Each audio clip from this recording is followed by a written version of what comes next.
नमस्कार विद्यार्थी मित्रांनो, तुमच्यासाठी नवीन जॉब अपडेट घेऊन आलेली आहे। बघा, समाज कल्याण विभाग भरती 2024 ची नवीन भरती निघालेली आहे। ऑफिशियल नोटिफिकेशन आलं असून फॉर्म भरायला सुरुवात झाली आहे। यामध्ये खूप चांगल्या जागांसाठी जाहिरात आली असून आपण व्हिडिओमध्ये पाहणार आहोत किती जागा आहेत, अर्ज कोण करू शकतो, वयोमर्यादा काय आहे, एज्युकेशन क्वालिफिकेशन काय लागणार आहे, पगार किती असणार आहे, फॉर्म कुठे भरायचा, अर्ज कधीपासून भरायचा, लास्ट डेट कधीपर्यंत, अशा प्रकारची संपूर्ण माहिती आपण या व्हिडिओमध्ये पाहणार आहोत। अशाच नवनवीन माहितीसाठी आमच्या चॅनलला सबस्क्राइब करा, बेल आयकॉनला प्रेस करा, लाईक करा, शेअर करा। चला तर मग आपण व्हिडिओला सुरुवात करूया। बघा, समाज कल्याण विभाग भरती 2024 ची ही भरती आहे। जागा किती आहेत? 219 जागांसाठी ही भरती आहे। लास्ट डेट काय? 31 डिसेंबर 2024 आहे। अर्ज पद्धत ही ऑनलाईन आहे। संधी सोडू नका, लगेचच तुम्ही इथे अर्ज करू शकता। चला तर मग आपण संपूर्ण सविस्तर डिटेल पाहणार आहोत। त्यानंतर नोटिफिकेशन PDF सुद्धा मी इथे तुम्हाला सांगणार आहे। बघा, समाज कल्याण विभाग भरती 2024 ची ही भरती आहे। समाज कल्याण विभाग पुणे अंतर्गत गट क संवर्गामधील वरिष्ठ समाज कल्याण निरीक्षक, गृहपाल महिला, गृहपाल सर्वसाधारण, समाज कल्याण निरीक्षक, उच्च श्रेणी लघुलेखन, निम्न श्रेणी लघुलेखक व लघुटंकलेखक यांच्या पदासाठी 219 रिक्त जागा भरण्यासाठी पदानुसार पात्र असणाऱ्या उमेदवारांकडून इथे अर्ज हा मागवण्यात येत आहे। अर्ज हा ऑनलाईन पद्धतीने करायचा आहे। अर्ज करण्याची शेवटची तारीख आहे 31 डिसेंबर 2024 पर्यंत तुम्ही इथे अर्ज हा करू शकता। बघा, विभागाचे नाव काय आहे? समाज कल्याण विभाग पुणे अंतर्गत ही भरती निघालेली आहे। कॅटेगरी काय आहे? महाराष्ट्र सरकारची ही नोकरी आहे। वयोमर्यादा काय आहे? 18 ते 38 वर्षापर्यंत उमेदवार इथे अर्ज हा करू शकतात। त्यानंतर मागासवर्गीय उमेदवारांसाठी 5 वर्षांची इथे सूट देण्यात आलेली आहे। कोण अर्ज करू शकतात? तर महाराष्ट्र राज्यातील उमेदवार इथे अर्ज हा करू शकतात। अनुभव आणि फ्रेशर किंवा अनुभवी उमेदवार सुद्धा इथे अर्ज हा करू शकतात। अर्ज पद्धती कशी आहे? ऑनलाईन पद्धतीने तुम्हाला इथे अर्ज करायचा आहे। वेतन किती मिळणार आहे? 25,500 ते 1,42,500 अशा पद्धतीने तुम्हाला इथे सॅलरी मिळणार आहे। अर्ज फी कशी आहे? खुला प्रवर्गातील उमेदवारांसाठी 1000 रुपये आणि राखीव प्रवर्गातील उमेदवारांसाठी 900 रुपये इथे अर्ज शुल्क राहणार आहे। निवड प्रक्रिया कशी आहे? रिटन एक्झाम असणार आहे। आपला स्टार्ट कधीपासून झालेला आहे? 15 डिसेंबर 2024 पासून इथे स्टार्ट झालेला आहे। आपला लास्ट डेट काय आहे? 31 डिसेंबर 2024 पर्यंत तुम्ही इथे अप्लाय करू शकता। अधिकृत वेबसाईट सुद्धा इथे दिलेली आहे। या वेबसाईट वरती जाऊन तुम्ही संपूर्ण सविस्तर माहिती चेक करू शकता। बघा, नोकरीचे ठिकाण कुठे असणार आहे? पुणे आणि संपूर्ण महाराष्ट्रात इथे नोकरी असणार आहे। बघा, पदाचे नाव काय? गट क संवर्गातील वरिष्ठ समाज कल्याण निरीक्षक, गृहपाल महिला, गृहपाल सर्वसाधारण, समाज कल्याण निरीक्षक, उच्च श्रेणी लघुलेखक, निम्न श्रेणी लघुलेखक, लघुटंकलेखन या पदासाठी इथे अर्ज मागवण्यात येत आहेत। पदसंख्या किती आहे? 219 जागांसाठी इथे भरती होणार आहे। त्यानंतर आपण PDF नोटिफिकेशन सुद्धा पाहणार आहोत। बघा, सामाजिक न्याय व विशेष सहाय्यक विभाग, महाराष्ट्र राज्य, मुंबई समाज कल्याण विभाग भरती निघालेली आहे। बघा, यांच्या अंतर्गत समाज कल्याण अंतर्गत ही भरती निघालेली आहे। त्यानंतर आपण बघा संपूर्ण सविस्तर माहिती पाहूया। बघा, वरिष्ठ समाज कल्याण निरीक्षक, सिनियर सोशल वेलफेअर इन्स्पेक्टर यांच्यासाठी बघा एकूण 5 जागा आहेत। त्याचमध्ये बघा, ज साठी 1 आहे, भज क साठी 1 आहे, इमा व साठी 1 आहे, अदुग साठी 1 आहे। एकूण असे 4 पदे आहेत। राखीव पदे 1 आहे आणि असे एकूण 5 पदांसाठी इथे भरती होणार आहे। त्यानंतर बघा, समाज कल्याण निरीक्षक, सोशल वेलफेअर इन्स्पेक्टर यांच्यासाठी 39 जागा आहेत।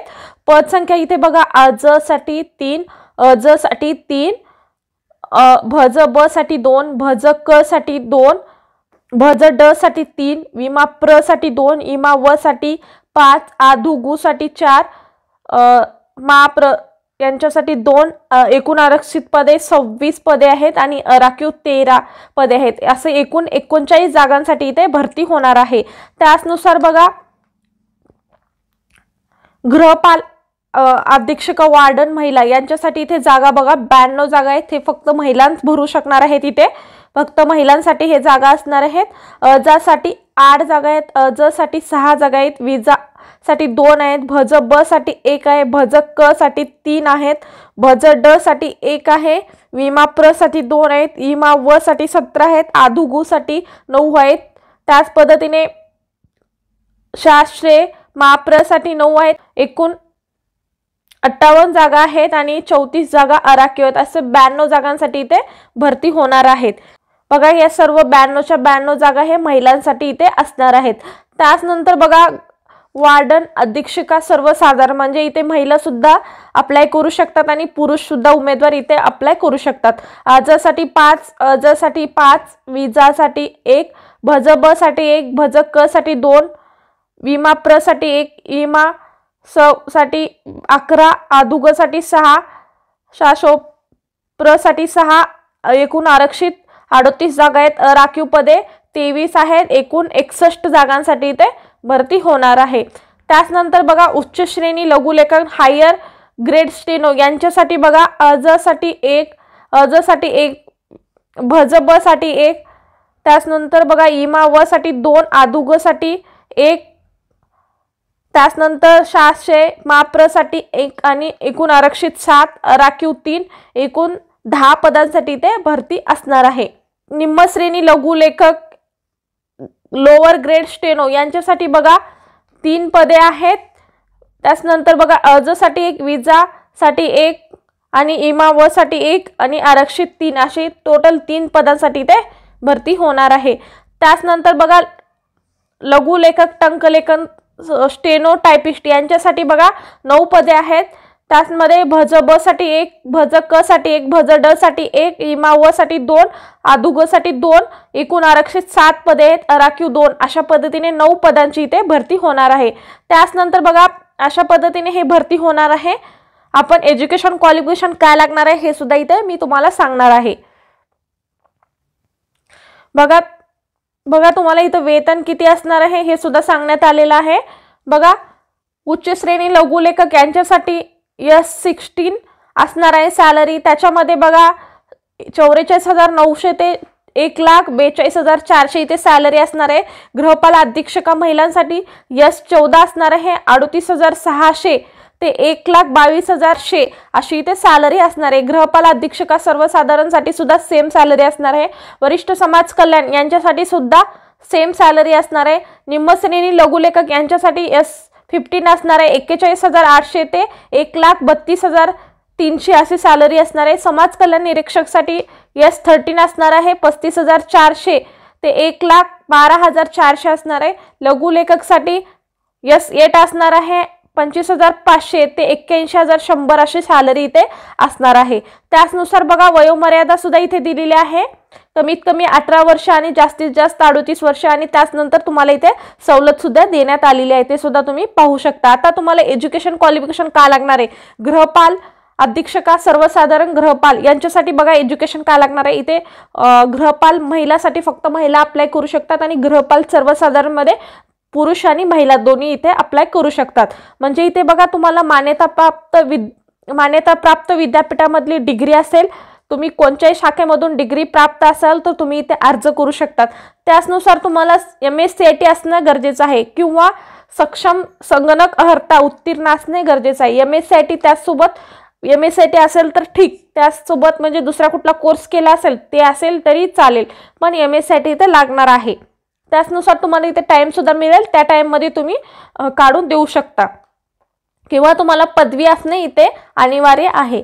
त्यानुसार बघा वरिष्ठ समाज कल्याण निरीक्षक यांच्यासाठी सुद्धा तुम्हाला कोणत्याही शाखेतील डिग्री लागणार आहे. MSCIT सुद्धा इथे असणं आवश्यक आहे. त्यानंतर बघा समाज कल्याण निरीक्षण यांच्यासाठी बघा कोणत्याही शाखेतील पदवी असेल आणि त्यानंतर MSCIT संगणक असेल तर तुम्ही इथे अप्लाय करू शकता. उच्च श्रेणी लघुलेखक यांच्यासाठी सुद्धा तुम्हाला बघा SSC परीक्षा उत्तीर्ण असेल, तुम्ही 10वी परीक्षा उत्तीर्ण असेल आणि तुम्हाला इथे टायपिंग असणं गरजेचं आहे 120 प्रति मिनिट आणि इंग्लिश आणि मराठी टायपिंग येणं गरजेचं आहे, तर तुम्ही इथे अप्लाय करू शकता. त्यानुसार निम्न श्रेणी लघुलेखक यांच्यासाठी सुद्धा सेम आहे, तुम्हाला इथे टायपिंग स्किल असणं गरजेचं आहे, तर तुम्ही इथे अप्लाय करू शकता. लघुलेखक यांच्यासाठी सुद्धा तुम्हाला 10वी पास असेल आणि तुम्ही बघा इंग्लिश आणि मराठी टायपिंग येणं गरजेचं आहे. तुम्ही इथे 10वी 12वी वर फॉर्म भरू शकता, पण तुम्हाला इथे टायपिंग येणं आवश्यक आहे, तर तुम्ही इथे अप्लाय करू शकता. बघा अशा पद्धतीने तुम्हाला इथे अप्लाय करायचं. त्यानंतर तुमचं एक्झाम कशा पद्धतीने घेतलं जाणार आहे त्याबद्दलची सुद्धा मी माहिती इथे सांगणार आहे. बघा तुम्हाला फॉर्म कशा पद्धतीने भरायचा आहे, अर्ज ऑनलाईन पद्धतीने भरायचा आहे। या वेबसाईटवरती जाऊन तुम्ही संपूर्ण सविस्तर माहिती पाहू शकता, त्यानंतर तुम्ही तिथे अप्लाय करू शकता। अर्ज करण्यासाठी संकेतस्थळावर सूचना उपलब्ध आहेत, ते तुम्ही वाचू शकता। त्यानंतर तुम्ही संपूर्ण अर्ज हा भरायचा आहे, रजिस्ट्रेशन फर्स्ट करायचं आहे, त्यानंतर तुम्हाला फॉर्म ओपन होईल, तो संपूर्ण डिटेल माहिती टाका आणि परीक्षा शुल्क भरल्यावरच तुमचा फॉर्म विचारात घेतला जाईल। तुम्हाला फी इथे सुद्धा भरायची आहे। त्यानुसार बघा हे डेट मध्ये चेंज झालेला आहे, आता 31 डिसेंबर पर्यंत तुम्ही इथे अप्लाय करू शकता। त्यानुसार बघा ऑनलाईन परीक्षा दिनांक या वेबसाईट वरती तुम्हाला सांगण्यात येणार आहे। बघा खुला प्रवर्गासाठी 1000 रुपये आणि मागासवर्गीय प्रवर्गासाठी 900 रुपये तुम्हाला इथे अर्ज फी असणार आहे। ती फी कशी असणार आहे, नॉन रिफंडेबल असणार आहे, म्हणजे तुम्हाला परत मिळणार नाहीये। बघा निवड प्रक्रिया कशी केली जाणार आहे, म्हणजे तुमची एग्जाम होणार आहे आणि एग्जाम ही ऑनलाईन पद्धतीने इथे एग्जाम होणार आहे आणि ती वस्तुनिष्ठ बहुपर्यायी म्हणजे MCQ एग्जाम होणार आहे आणि ती तुमची बघा 200 मार्काची एग्जाम असणार आहे आणि 100 क्वेश्चन तुम्हाला इथे असणार आहेत आणि ती एग्जाम ऑनलाईन पद्धतीने तुमची होणार आहे। त्याचमध्ये बघा कम्प्युटर बेस एग्जाम होणार आहे, 45% गुण तुम्हाला असणं गरजेचं आहे तुम्ही जर पास व्हायचं असेल। त्यामध्ये बघा कुठले कुठले विषय असणार आहेत, मराठी 25 क्वेश्चन 50 मार्क, इंग्रजी 25 क्वेश्चन 50 मार्क, सामान्य ज्ञान 25 क्वेश्चन 50 मार्क, बौद्धिक चाचणी 25 क्वेश्चन 50 मार्क, असे एकूण 100 क्वेश्चन 200 मार्कसाठी तुमची इथे एग्जाम होणार आहे। बघा अशा प्रकारची संपूर्ण ही जॉब बद्दलची माहिती होती। आजचा व्हिडिओ इथेच संपतो। व्हिडिओ आवडला असेल तर लाईक शेअर सबस्क्राइब करायला विसरू नका। धन्यवाद।